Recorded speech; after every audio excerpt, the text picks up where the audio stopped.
Pues Romanos capítulo 3, hemos estado viendo ya desde hace 3 semanas ya con este hermoso libro de Romanos, en esta serie de estudios que hemos titulado Comprendiendo el Evangelio.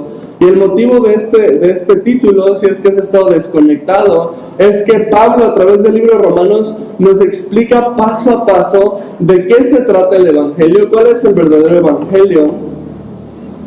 Y hemos estado viendo toda la primera parte, los primeros 2 capítulos, acerca de un tema, que es la culpabilidad del hombre.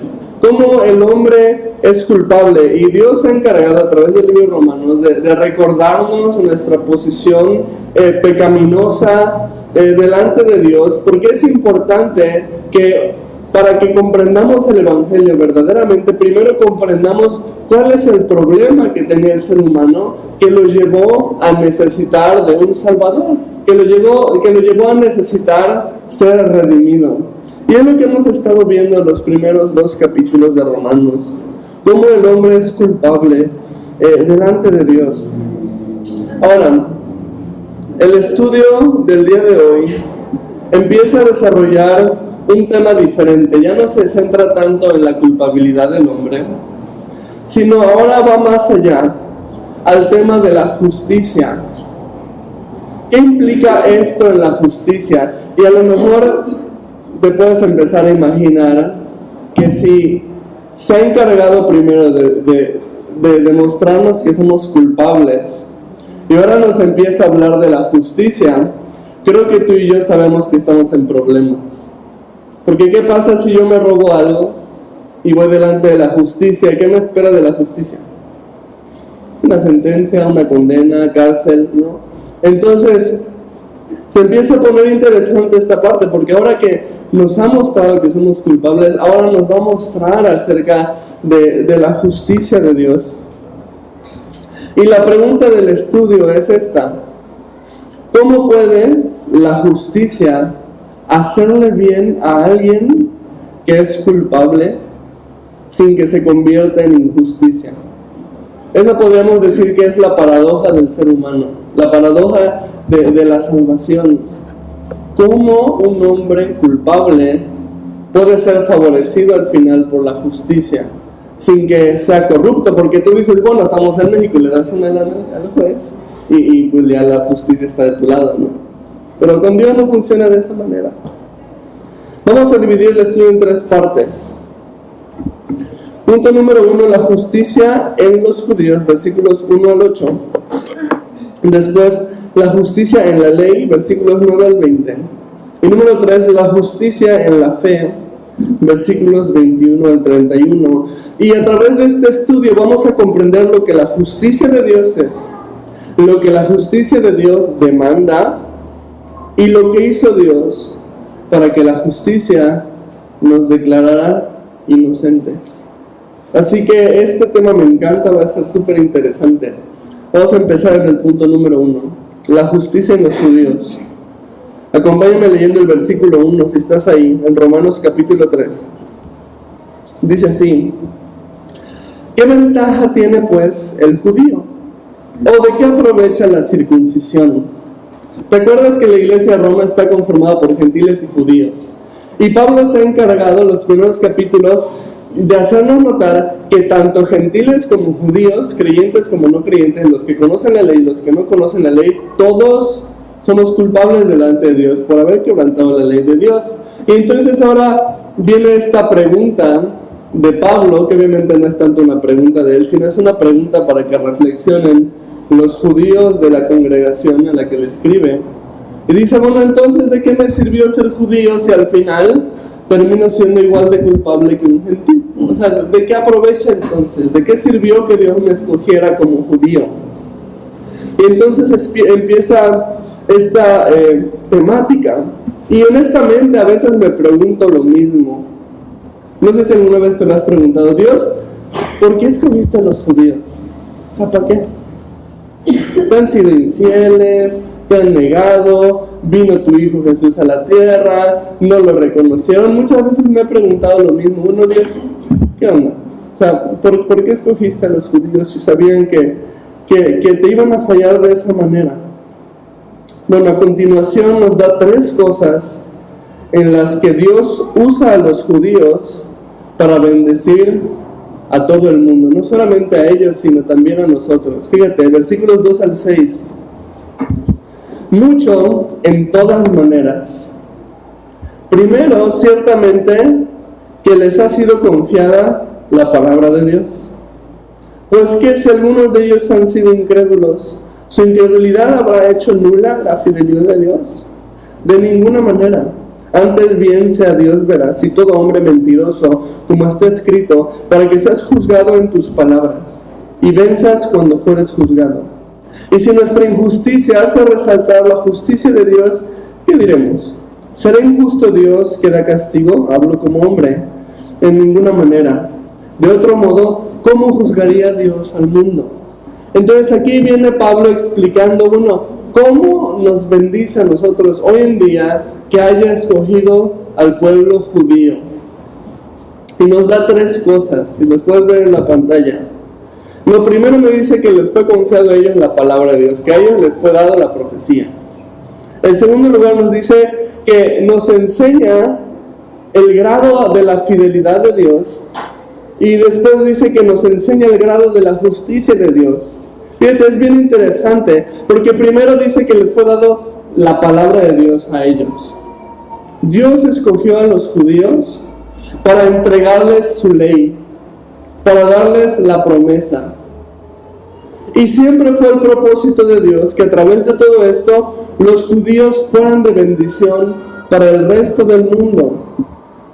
El pueblo judío fue escogido no como los únicos que debían de ser salvos, no como los únicos que deberían de conocer al Dios verdadero, sino fue escogido como un canal a través del cual la bendición de Dios iba a fluir para el resto de las naciones. Si tú recuerdas, la promesa que Dios le hizo a Abraham fue que en su simiente serían benditas todas las naciones. No dijo, en tu simiente va a ser bendito tu pueblo, o va a ser bendito Israel, los judíos. Dijo, todas las naciones a través de ti, de tu simiente, de tu descendencia, van a ser bendecidos. Esta promesa se cumple en Jesús. Jesús fue esta bendición que vino del linaje judío, del pueblo de Israel, que nació en este mundo, y a través de Jesús, todo aquel que desee creer en Él y rendirse a Él, tiene salvación, tiene vida eterna, sin importar si es judío o no judío. Entonces vemos que efectivamente, a través de los israelitas, a través del pueblo judío, todo el mundo, incluyéndonos a nosotros, somos bendecidos por la promesa que fue dada primeramente a ellos. Después dice que nos enseña la fidelidad de Dios en los versículos 3 y 4. Dice, si su incredulidad habrá hecho nula la fidelidad de Dios, y se responde a sí mismo, no, de ninguna manera. Otra de las cosas en las que Dios nos bendice a través de Israel es probándonos su fidelidad. No sé si has escuchado un chiste, un meme que va por ahí, que es una pedrada para los que van al Cruz Azul. Si le vas al Cruz Azul, lo siento. Pero dice, búscate un hombre que le vaya al Cruz Azul. No hay hombre tan fiel como él. ¿Por qué? Porque llevan años sin ganar título y siguen fieles a su equipo. Bueno, algo similar pasa con Dios y los judíos. O sea, búscate un hombre que le sea tan fiel como Dios le fue a los judíos después de que lo rechazaron, después de que crucificaron a su propio Mesías. Si tú te vas al final de la Biblia, en el libro de Apocalipsis, adivina quién está en el cielo. Los judíos, las tribus de Israel. Es increíble, pero Dios nos muestra la fidelidad que Él tiene a través de su historia con su pueblo judío. Muchos oyen esto y piensan, ¿qué injusto? Y con todo eso, ¿Dios los va a salvar todavía? ¿Deberían haberlos desechado ya? Muchos creen que los judíos ya fueron desechados. De hecho, hay una rama del cristianismo que cree que los nuevos judíos son los cristianos y que los judíos están ya desplazados, pero eso no es lo que vemos en la Biblia. Lo que vemos en la Biblia es que Dios es fiel a su pueblo y va a ser fiel a su pueblo hasta el final. Lo vemos en Apocalipsis. ¿Sabes? Yo no me molesto por esto. Al contrario, doy gracias a Dios por esto, porque si Dios ha sido así de fiel con ellos, esto me da mi confianza. Doy gracias porque mi Dios sea así de fiel. Me conviene tener un Dios que sea así de fiel, porque si es así de fiel con ellos, significa que va a ser así de fiel conmigo. ¿Y quién no quiere un Dios que sea tan fiel? ¿Quién no quiere un Dios que a pesar de tus errores, que a pesar de tus fallas, que a pesar de tus pecados, que a pesar que a lo mejor un tiempo te descarriaste de Él siga siendo fiel a ti? ¿Quién no quiere un Dios así? Me conviene que sea Dios tan fiel con los judíos, porque sé que lo va a hacer también conmigo. Yo sé que si hoy le fallo a Dios, Dios es tan fiel que hoy mismo tengo la oportunidad de arrepentirme y regresar a Él. ¿Cuántas veces te has sentido apartado de Dios porque le fallaste? ¿Cuántas veces creíste que Dios ya no te iba a perdonar? ¿O que Dios ya no te iba a recibir? Si alguna vez lo creíste, o a lo mejor estás hoy aquí sentado escuchando esto y tú crees que Dios ya te desechó, tú crees que Dios ya no te va a recibir porque te has descarriado, déjame decirte, Dios es más fiel que tú. Si fuéramos infieles, Dios permanece fiel. Si te pones a cuentas hoy, Él tiene los brazos abiertos para recibirte de regreso. Así que no me voy a enojar porque Dios va a salvar a los judíos, me voy a alegrar porque así me va a salvar también a mí. Dice al final, el tercer punto que vemos de las ventajas que tenemos del pueblo judío, que nos enseña también la justicia de Dios. Dice, y si nuestra justicia hace resaltar la justicia de Dios. Finalmente aprendemos de la injusticia de Israel, cómo Dios sí es justo. Dios dio una promesa a Israel, la bendición, la salvación de esa nación. Y a pesar de que Israel fue injusto y se descarrió, y negó de Dios, muchas veces se fue en pos de ídolos. Dios no cambió su promesa.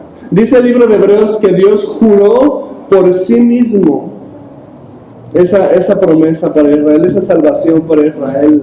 Y si Dios prometió, y si Dios juró, significa que Dios va a cumplir. No importa si Israel cumplió o no cumplió, falló o no falló, Él prometió, Él juró y Él va a cumplir. Y nos muestra esto de que Dios es justo, de que Dios no va a faltar a su promesa, de que Dios no va a faltar a su palabra. Nuestra justicia hoy en día está corrompida. Es muy convenenciera, ¿o no? Hoy en día, si tú quieres que se te haga justicia, es mejor que conozcas a alguien o que tengas un contacto por ahí adentro.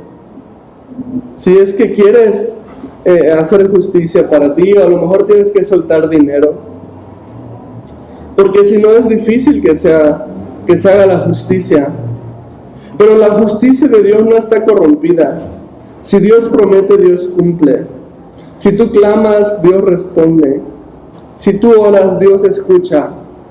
Y mientras yo camino con Dios, me doy cuenta también de esto en mi vida. Cuán injusto soy y cuán justo es Dios. Y esto me maravilla y esto simplemente me enamora más de nuestro Dios. Ahora, a continuación, Pablo rompe una paradoja aquí. Este es un tema un tanto complejo, lo que vamos a ver a continuación. Una paradoja acerca de la justicia de Dios. Uno de esos clásicos argumentos de las personas ateas que utilizan para decir que Dios no existe o para decir que Dios no es bueno. Uno de esos clásicos ataques a nuestro Dios. Y Pablo dedica unos versículos aquí para romper esta creencia o para romper este argumento. Y quiero que leamos otra vez a partir del versículo 5 al 8. Y si nuestra injusticia hace resaltar la justicia de Dios, ¿qué diremos? ¿Será injusto Dios que da castigo? Hablo como hombre. En ninguna manera. De otro modo, ¿cómo juzgaría Dios al mundo? Pero si por mi mentira la verdad de Dios abundó para su gloria, ¿por qué aún soy juzgado como pecador? ¿Y por qué no decir, como se nos calumnia y como algunos cuya condenación es justa, afirman que nosotros decimos, hagamos males para que vengan bienes? Por un lado, vemos cómo la injusticia del hombre hace más evidente la justicia de Dios. Pero por otro lado, muchos tienen problemas con esto. ¿Cuál es el problema? El problema es el siguiente.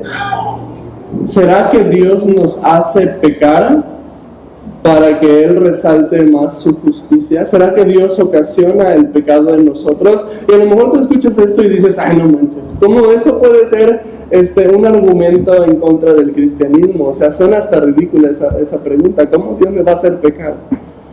Bueno, te sorprenderías de cómo hay personas que utilizan este argumento para afirmar que Dios es malo, para afirmar que Dios no existe. ¿De dónde se deriva esto? Esto se deriva de un mal entendimiento de la soberanía de Dios. ¿Qué es la soberanía de Dios? La soberanía de Dios significa que Dios está en control de todo, ¿ok? Y como creyentes, creemos que Dios es soberano. Creemos que Dios está en control de todo. Creemos que no se cae una hoja de un árbol si Dios así no lo desea. Entonces, esto genera en muchos confusión y se deriva en un mal entendimiento de esto, porque entonces, si nada se sale de sus manos, entonces todo lo malo que hacemos, Él lo está ocasionando, o Él lo está provocando. ¿O acaso Él ocasiona las guerras? ¿O Él ocasiona la maldad en el mundo? ¿O Él ocasiona la injusticia que hay en el mundo? ¿Cómo es posible que Dios esté en control de todo y al mismo tiempo hayan cosas tan malas en el mundo? Entonces ese es el verdadero problema que muchos hallan. Y déjame decirte algo, Dios efectivamente es soberano. Dios efectivamente está en control de todas las cosas. Y Dios en su soberanía decidió darle al hombre la capacidad de elegir, ¿ok? Muchos llaman esto el libre albedrío. Muchos llaman esto la voluntad permisiva de Dios, en el cual Dios le da al ser humano la capacidad de escoger, para que al final los que escojan seguirlo sean verdaderamente los que de voluntad propia quisieran seguir a Dios. Dios no va a obligar a nadie a acercarse a Él. Dios no va a obligar a nadie a obedecerlo. Dios no va a obligar a nadie a rendirse ante Él. Dios dio la capacidad de escoger para que aquel que desee rendirse a Él se rinda por voluntad propia. Dios no desea robots que lo adoren. Dios no desea robots que sigan sus órdenes. Dios desea personas que libremente decidan seguirlo. Entonces, de cierta manera, Dios está en control de nuestras malas acciones. ¿En qué sentido? En el sentido de que Él nos dio la capacidad de elegir. Él decidió darnos esa libertad para escoger. Pero Él no ocasiona nuestras malas decisiones. Si yo hoy peco, Dios no me hizo pecar. Dios me dio la capacidad para escoger pecar o no pecar. Entonces, Dios no ocasiona los pecados, Dios no ocasiona los asesinatos, Dios no ocasiona las injusticias, Dios no ocasiona las guerras. Le dio libre albedrío al hombre para que decida por sí mismo hacer el bien o hacer el mal. Dios en su control absoluto decidió darnos esta capacidad, por lo cual dice aquí en el versículo 5 y 6, bueno, nuestra injusticia hace resaltar la justicia de Dios. Sí, es cierto. Pero Dios no es injusto, Dios es justo. Incluso al final del versículo 8 dice que sería ridículo que alguien dijera, hagamos males para que vengan bienes. Entonces esto una vez más nos deja a nosotros la responsabilidad de nuestros errores. No le puedo echar la culpa a Dios de algo que yo hice. No le puedo echar la culpa a Dios de algo que alguien más me hizo. Cada quien es responsable de sus acciones. Y a lo mejor tú podrías pensar, bueno, no creo que alguien en su sano juicio peque y le eche la culpa a Dios porque pecó. Te tengo que decir, no sabes cuántas veces he escuchado personas que se divorcian y dicen frases como esto: era la voluntad de Dios, o Dios no permitió que continuáramos. La voluntad de Dios está en su palabra y dice: lo que Dios unió no lo separa el hombre. Si tú decides pecar, no le eches la culpa a Dios, fue tu decisión. Muchas personas dicen: Dios no me ha permitido, o Dios no me ha dado las fuerzas para dejar este pecado. La responsabilidad es nuestra, sobre todas las cosas. No le podemos echar la culpa a Dios. La decisión que tomamos es nuestra, pero sobre todo, lo más importante, la solución está a nuestro alcance. La gracia y la misericordia están a nuestro alcance. La comunión y el compañerismo con Dios están a nuestro alcance. Si lo tomamos o no, depende de nosotros. Así que Dios nos muestra aspectos muy importantes de su justicia a través del pueblo judío. Ahora, en el punto número 2, vamos a ver cómo se muestra esta justicia de Dios a través de la ley. Punto número 2, la justicia en la ley. Acompáñame versículos 9 al 18. ¿Qué pues? ¿Somos mejores? ¿Somos nosotros mejores que ellos? En ninguna manera. Pues ya hemos acusado a los judíos y a los gentiles, que todos están bajo pecado. Como está escrito: no hay justo ni aun uno, no hay quien entienda, no hay quien busque a Dios. Todos se desviaron a una, se hicieron inútiles. No hay quien haga lo bueno, no hay ni siquiera uno. Sepulcro abierto es su garganta, con su lengua engañan. Veneno de áspides hay debajo de sus labios. Su boca está llena de maldición y de amargura. Sus pies se apresuran para derramar sangre. Quebranto y desventura hay en sus caminos, y no conocieron camino de paz. No hay temor de Dios delante de sus ojos. Aquí Pablo continúa este mismo argumento acerca de los judíos y dice: bueno, ¿qué pues? ¿Somos entonces nosotros mejores que ellos? Dice: en ninguna manera. Pablo se incluye en los judíos porque Pablo es judío.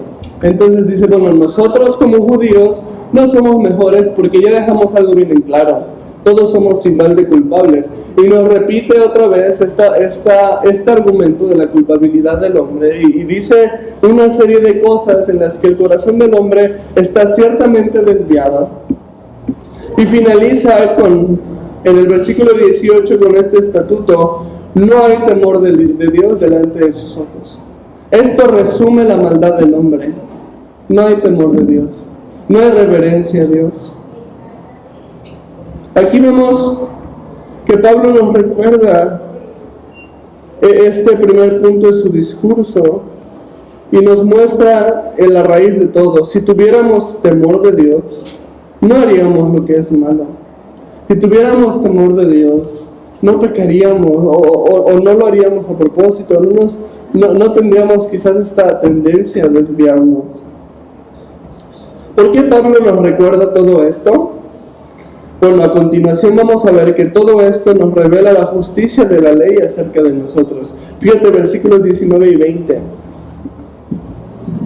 Pero sabemos que todo lo que la ley dice, lo dice a los que están bajo la ley, para que toda boca se cierre y todo el mundo quede bajo el juicio de Dios.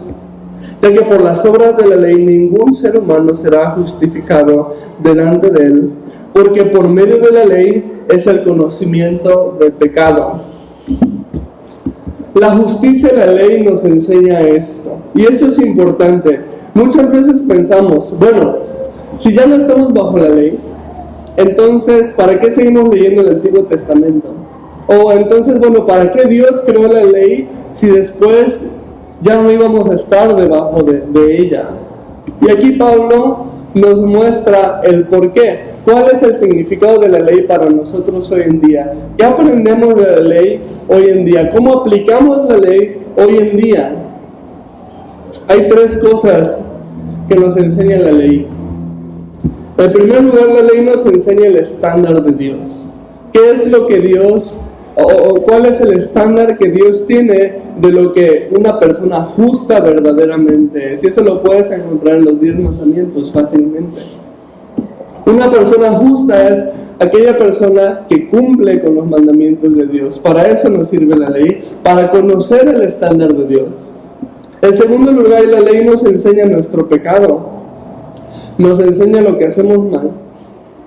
Y en tercer lugar, la ley nos enseña que no podemos simplemente en nuestras propias fuerzas. Primeramente nos enseña el estándar de Dios, en su justicia misma. Dios es perfecto, Dios es el estándar. Muchas veces nos comparamos con otras personas y decimos, bueno, yo no soy tan malo como un asesino. Bueno, yo no estoy tan mal, yo no robo, o yo no maltrato a mi esposa como ese otro hombre que le pega a su mujer. Y tendemos a compararnos para sentirnos mejores personas, viendo a las demás personas y haciéndonos sentir mejores porque vemos que alguien está peor que nosotros. Sin embargo, el estándar de Dios no es ese. El estándar de Dios es Dios mismo, es Jesús mismo, es su perfección, es su justicia, es su pureza. No te sirve de nada compararte con otra persona. Mejor mira la estatura del varón perfecto, como dice la palabra de Dios. Ese es el verdadero estándar. El estándar de Dios es cumplir la ley por completo. Santiago 2:10 dice, porque cualquiera que guardara toda la ley pero ofendiera un punto se hace culpable de todos. En la justicia delante de Dios no es, bueno, a ver los 10 mandamientos, palomita, si te chingue llevo una mala, palomita, otra mala, tuve 4 malas y 6 buenas, pasé de panzazo. La justicia de Dios no es eso. La justicia de Dios, o sacas 10 o sacas 0. Desde ahí ya tenemos un problema, ¿estás de acuerdo? Porque nadie puede ser perfecto. Y esto nos lleva a la segunda parte que la ley nos enseña. La ley nos enseña que somos pecadores. Como vimos en todo este listado, desde el versículo 10, nos enseña cómo el ser humano está corrompido, cómo el ser humano está fallando. Dice el verso 20, por medio de la ley es el conocimiento del pecado. O sea, la ley sirve para enseñarnos el pecado. La ley nos enseña lo que es bueno y lo que es malo delante de Dios. Así que la ley nos enseña cuando estamos fallando. Hoy en día la ley nos muestra nuestras fallas. ¿Y por qué? ¿Acaso Dios quiere restregarnos en la cara nuestros pecados? De hecho, no. Vemos en la Biblia que Dios desea y está dispuesto no solo a perdonar tus pecados, sino a olvidarse de tus pecados. Isaías 43:25 dice, yo soy el que borro tus rebeliones por amor de mí mismo, y no me acordaré de tus pecados. Entonces, ¿por qué Dios desea que recordemos nuestros pecados a través de la ley? Bueno, es el tercer propósito de la ley. Está aquí para recordarnos que no podemos en nuestras propias fuerzas. La ley existe para que nos demos cuenta que es imposible ser aceptable delante de Dios si no es por medio de Jesucristo. No es por obras, dice la palabra, para que nadie se gloríe, sino que es por gracia a través de la fe en Jesús. Y es aquí donde el Evangelio se vuelve real. No puedo reconocer a un Salvador si no reconozco que necesito ser salvado. Y no puedo reconocer que necesito ser salvado hasta que no me dé cuenta de que no puedo ser bueno en mis propias fuerzas. La salvación no se trata de ser una buena persona, ¿sabes? La salvación no se trata de portarse bien. No se trata de ganarte el cielo o de lograr llegar al cielo. La salvación se trata de rendirte. ¿De qué me voy a rendir? rendirte de tratar de estar bien con Dios con tus propias fuerzas. Rendirte de pretender que puedes ganarte el cielo porque procuras ser buena persona, porque procuras portarte bien. Rendirte significa reconocer que eres débil, que no puedes y que Dios necesita hacer la obra en ti. Y si Dios no es el que hace la obra en ti, entonces estás perdido. Este es el propósito de la ley. ¿Sabes? Dios no creó la ley pretendiendo que fuéramos a cumplirla perfectamente, porque Dios nos conoce, Dios sabe que somos malos. Cuando Dios creó la ley y vio que el ser humano no podía cumplirla, no dijo, híjole, ¿y ahora qué voy a hacer? No pudieron con mis estándares. Dios no hizo eso, Dios sabía que no íbamos a poder. Dios creó la ley para que nos demos cuenta nosotros que somos malos y que necesitamos de Dios. Dice claramente el versículo 20, por las obras de la ley ningún ser humano será justificado. Dios hizo la ley para demostrarnos que no podemos y que tenemos que entonces forzosamente a través de la fe de Jesucristo alcanzar la promesa que no podemos alcanzar con nuestras propias fuerzas. Creer en aquel que sí pudo cumplir la ley perfectamente. Y ese hombre es Jesucristo, nuestro Señor y Salvador. Él sí vivió la vida perfecta, Él sí cumplió la ley por completo. Y por la fe en Él es que tenemos acceso a Dios. Y esto nos lleva al último punto de la enseñanza. El punto número 3, la justicia en la fe. Es aquí donde vamos a comprender por fin ¿cómo es posible que la justicia tome a un hombre culpable y lo declare inocente sin que sea una injusticia? Este es mi punto favorito de la enseñanza de hoy. Definitivamente uno de mis puntos favoritos de todo el libro de Romanos. Acompáñame en los versículos 21 al 23. Pero ahora, aparte de la ley, se ha manifestado la justicia de Dios, testificada por la ley y por los profetas. La justicia de Dios por medio de la fe en Jesucristo, para todos los que creen en Él. Porque no hay diferencia, por cuanto todos pecaron y están destituidos de la gloria de Dios. Dice aquí, empieza el versículo 21, pero ahora, aparte de la ley, o sea, Pablo está a punto de enseñarnos un camino de llegar a Dios que no es a través de la ley. Dice, ahora aparte de la ley. Y menciona el versículo 22, la justicia de Dios por medio de la fe en Jesucristo. Hay una manera de ser considerados justos aparte de la ley, y eso es creyendo. Eso es por medio de la fe en Jesús. El Evangelio nos muestra que no se trata de lo que podamos hacer por Dios, no se trata de lo que podamos hacer para Dios. El Evangelio verdadero se trata de lo que Dios ya hizo por nosotros para darnos salvación. Y esto es para todos. Dice, por cuanto todos pecaron y están destituidos de la gloria de Dios. O sea, este versículo al parecer plantea realmente malas noticias. Este versículo plantea el gran problema por el cual el hombre vive separado de Dios y no puede llegar a Dios. Todos hemos pecado, por lo tanto todos estamos destituidos de la gloria de Dios. Pareciera malas noticias si no fuera por los gloriosos versículos que leemos a continuación. Versículos 24 al 26. Siendo justificados gratuitamente por su gracia, mediante la redención que es en Cristo Jesús, a quien Dios puso como propiciación por medio de la fe en su sangre, para manifestar su justicia, a causa de haber pasado por alto en su paciencia los pecados pasados, con la mira de manifestar en este tiempo su justicia, a fin de que Él sea el justo y el que justifica al que es de la fe de Jesús. Aquí viene el Evangelio. Dice, siendo justificados gratuitamente por medio de su gracia. La palabra gracia es del griego charis y significa un regalo, un don o una dádiva divina que no fue merecida, que fue dada sin haberla ganado. La salvación no es una dádiva que te ganas siendo bueno, portándote bien. La salvación es un regalo que obtienes por medio de la fe en Jesús.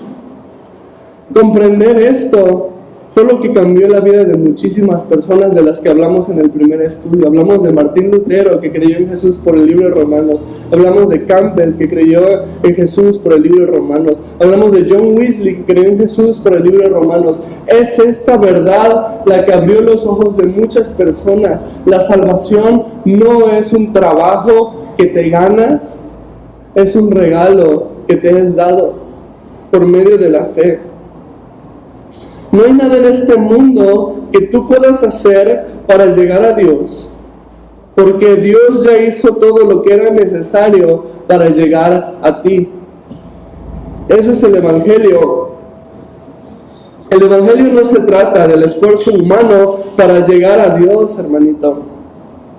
El Evangelio se trata del esfuerzo que Dios hizo para llegar a ti. Porque de tal manera amó Dios al mundo que dio a su Hijo unigénito, para que todo aquel que en él crea no se pierda, mas tenga vida eterna. No se trata de lo que tú puedas hacer, no se trata de lo que tú logres, no se trata de lo que tú hagas, no se trata de lo que Dios te pide que hagas para llegar al cielo. Se trata de lo que Dios hizo para alcanzarte a ti. ¿Qué fue lo que Él hizo para alcanzarnos? Me dice, mediante la redención que es en Cristo Jesús. La palabra redención significa pagar un rescate. En la antigüedad, muy parecido como es hoy en día, si no tienes dinero, una de las posibilidades que piensas, ¿cuál es? Agarro la tele, voy, lo empeño. En la antigüedad era muy similar. Alguien podía empeñar algo porque necesitaba dinero y funcionaba de la misma manera. Lo empeñas con una promesa para recuperarlo, para comprarlo de nuevo. Esa acción de comprar algo de nuevo se llama redención. Es algo que era tuyo, pero que vuelves a comprar porque estaba empeñado por alguien más. Esta es la palabra redención que utiliza aquí la Biblia. Tú y yo estábamos empeñados en las garras de Satanás por nuestros pecados y teníamos una deuda que no podíamos pagar. Jesús pagó el precio para liberarnos y el precio era la muerte. Por esto decimos que Dios nos redimió, por eso decimos que Dios nos liberó. Éramos suyos porque Él nos creó, dice la palabra, desde el vientre de tu madre te formé. Él te creó. Sin embargo, por tu pecado, por mi pecado, nos vendimos a Satanás, nos empeñamos a Satanás, y entonces Dios tuvo que comprar algo que ya era suyo para recuperarlo. Tú no puedes hacer nada para librarte de la muerte. Sin embargo, Jesús murió por ti para liberarte. Solo te pido una cosa, que creas en Él. Hechos 16:31, Pablo y Silas le dijeron esto a un carcelero. Ellos dijeron, cree en el Señor Jesucristo y serás salvo tú y tu casa. Eso es lo que toma. Versículos 27 al 31.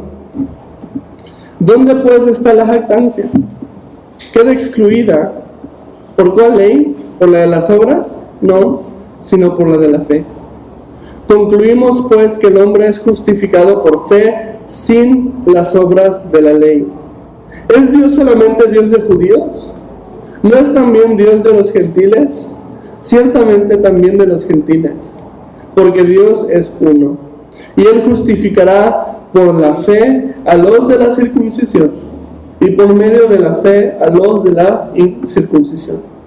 Luego, por la fe invalidamos la ley en ninguna manera, sino que confirmamos la ley. Pablo concluye con estos pensamientos. Primero dice, ¿dónde está la jactancia? O sea, ¿qué tienes para presumir entonces? Nada. Porque nosotros no hicimos nada. Todo lo hizo Dios. Por lo tanto, toda la gloria se la lleva Dios. Créeme que nadie va a llegar al cielo diciendo, uy, sí me lo gané, qué buena onda. Qué bueno que sí me porté bien. Qué bueno que ayudé a cruzar a la abuelita a la calle, porque eso me trajo aquí. Nadie va a llegar al cielo jactándose de que logró llegar al cielo por sus obras. Todos van a llegar a postrarse delante del trono de Dios y a darle las gracias a Dios y a darle la gloria a Dios por lo que Él hizo con nosotros. Dice Pablo, la conclusión, concluimos que el hombre es justificado por fe sin las obras de la ley. Es decir, no es por obras, es por fe. No es algo que te ganas, es un regalo que Dios tiene para ti. Después dice, Dios entonces es Dios de todos, no solo de judíos, no solo de gentiles. Dios es Dios de todos. Todo aquel que en Él cree puede ser salvado, no importa quién sea. No importa que sea judío, no importa que sea gentil, no importa qué clase de pecador sea, no importa si es asesino, no importa si es ladrón. Dios es Dios de todos y cualquiera que se arrepienta y crea en el nombre de Jesucristo puede ser salvado. Finalmente dice, luego por la fe invalidamos la ley, dice, no, de ninguna manera, sino que confirmamos la ley. La fe no invalida la ley, sino la cumple. Muchos tienen problemas con esto, ¿sabes? ¿Cómo es posible que sea solamente por fe? Habiendo tanta gente buena en el mundo que no cree en Dios, pero que hace muchas buenas obras, ¿ellos no merecerían ser también salvados por su buen corazón? Muchos tienen problemas por esto, que sea solamente a través de la fe y no por las obras. Pero sabes, decir que alguien puede alcanzar la salvación sin reconocer a Dios, sin reconocer a Jesús, es decir que Jesús no era necesario. Y eso es un problema grave. Es decir que Jesús murió por nada. Si se podían salvar siendo buenas personas, entonces ¿por qué Jesús fue a la cruz? Recuerda que Jesús oró en el jardín de Getsemaní. ¿Te acuerdas que oró? Dijo, Padre, si es posible que pase de mí esta copa, pero no se haga mi voluntad sino la tuya. Lo que Jesús estaba orando es, si hay alguna otra manera en que pueda salvar a los hombres, que no sea sufriendo, siendo martirizado y colgado en una cruz, recibiendo la ira de Dios, que sea de otra manera. Pero si no hay otra manera, entonces voy a la cruz por ellos. ¿Y qué hizo Jesús? Fue a la cruz. Significa que no había otra manera. Jesús oraba, Jesús le pedía al Padre, Jesús le rogaba al Padre que hubiera otra manera. Pero el Padre le dijo, no la hay. Si tú no mueres por ellos, ellos están perdidos. Entonces tenemos que redefinir la justicia. La justicia de Dios no se cumple siendo buenas personas, no se cumple portándose bien, no se cumple haciendo buenas obras. La justicia de Dios se cumple creyendo en aquel que cumplió la ley a la perfección, muriendo en la cruz siendo inocente. Si tú crees en Él, serás justo, porque Él pagó el precio por ti. Él es nuestro Redentor. Y quiero terminar con una breve ilustración que encontré una vez y me pareció magnífica. Y es una historia acerca de un niño. Un niño que en una ocasión hizo un barco de madera. Le puso toda la dedicación del mundo. Lo lijó, lo pintó de colores brillantes, lo preparó para que pudiera flotar en el río. Cuando finalmente lo terminó, el niño corre al río, pone este barco ahí para ver cómo flota y flota de manera magnífica, quedó perfecto. El niño está orgulloso del barco que hizo, sin embargo la corriente era fuerte y se lo lleva. No lo pudo alcanzar. Este pequeño regresa llorando a su casa, triste por haber perdido el barco que tanto trabajo le costó formar, hacer. Y a los días, pasando por la calle, lo ve. Está en una vitrina, en un aparador de una juguetería. Y lo ve desde afuera, desde el cristal, y entra con el encargado de la tienda y le dice: ese es mi barco, yo lo hice y se me perdió, se me fue por el río. El encargado le dice: pues lo siento, tienes que pagarlo porque yo se lo compré a otro hombre. Por tanto, y necesitas, si quieres el barco, necesitas comprarlo. Entonces el niño, sin dudarlo, corrió a su casa, rompió su alcancía, trajo todo su dinero y lo presentó al encargado para comprar su barco. Y una vez ya teniendo el barco en sus manos, le susurra algo a su barco. Le dice: ahora te amo el doble, porque primero te creé y después te compré. Imagínate cuánto te ama Dios. La justicia de Dios es redefinida completamente por el increíble amor que lo llevó a entregarse por ti y por mí. Vamos a orar para cerrar el estudio.